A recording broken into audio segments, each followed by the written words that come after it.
What you are saying is it's a big thing कि मैंने engineering करी, लेकिन मैं इंजीनियरिंग से रिलेटेड जो गुड्स हैं उसकी सेल्स एंड मार्केटिंग ज्यादा अच्छे से कर सकता हूं बजाय किसी ऐसे इंसान के Correct. जिसको उसकी नॉलेज नहीं है। Correct. तो this is a big thing. That's right. तो ये थॉट आपका अपना था? हाँ बिल्कुल, बिकॉज मैंने सोचा कि भाई देखिए जिस तरह से मैं एक इंजीनियरिंग प्रोडक्ट को डिस्क्राइब कर सकता हूँ, राइट, कोई और वो एक नहीं नॉन इंजीनियर नहीं कर पाएगा। नहीं कर पाएगा। तो उस तरह से मेरी कहानी शुरू हुई। तो मैंने सब जगह अप्लाई किया, 6-8 महीने वेट करते रहे, कोई जवाब नहीं आया।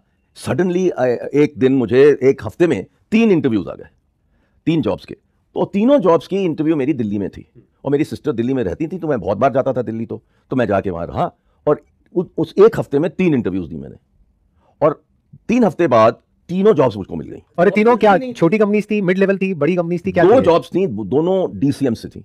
DCM was the 5th largest company then, Delhi Cloth Mills. और एक थी जेएन मार्शल पूना, छोटी कंपनी थी बट इंजीनियरिंग कंपनी।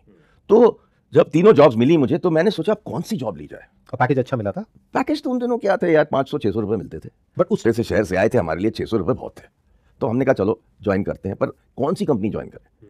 तो उसमें से डीसीएम की जो एक कंपनी नई बन रही थी, उसका नाम था डीसीएम डेटा प्रोडक्ट्स।